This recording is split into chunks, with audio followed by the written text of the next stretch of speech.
ایک پارسا کو سونے کی اینٹ کہیں سے مل گئی۔ دنیا کی اس دولت نے اس کے نور باطن کی دولت چھین لی، اور وہ ساری رات یہی سوچتا رہا کہ اب میں سنگ مرمر کی ایک عالی شان حویلی بنواؤں گا، بہت سے نوکر چاکر رکھوں گا، عمدہ عمدہ کھانے کھاؤں گا اور اعلیٰ درجے کی پوشاک سلواؤں گا۔ غرض امول کے خیال نے اسے دیوانہ بنا دیا۔ نہ کھانا پینا یاد رہا اور نہ ذکر حق۔ صبح کو اس خیال میں مست جنگل میں نکل گیا۔ وہاں دیکھا کہ ایک شخص ایک قبر پر مٹی گوندھ رہا ہے تاکہ اسے اینٹیں بنائے۔ یہ نظارہ دیکھ کر پارسا کی آنکھیں کھل گئیں اور اس کو خیال آیا کہ مرنے کے بعد میری قبر کی مٹی سے بھی لوگ اینٹیں بنائیں گے۔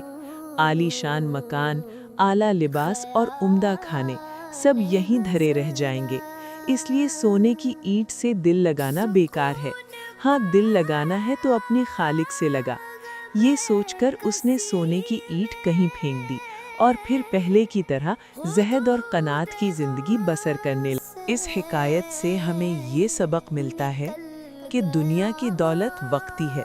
یہ انسان کو اصل مقصد سے غافل کر دیتی ہے۔ انسان جب مال و دولت کے پیچھے بھاگتا ہے تو وہ اپنے دل کا سکون اور اللہ کی یاد کھو دیتا ہے۔ موت ایک حقیقت ہے اور دنیا کی ہر چیز یہیں رہ جاتی ہے۔ اصل کامیابی اللہ سے تعلق اور سادہ قناعت والی زندگی میں ہے۔ انسان کو چاہیے کہ وہ دنیاوی لالچ کے بجائے آخرت کی فکر کرے۔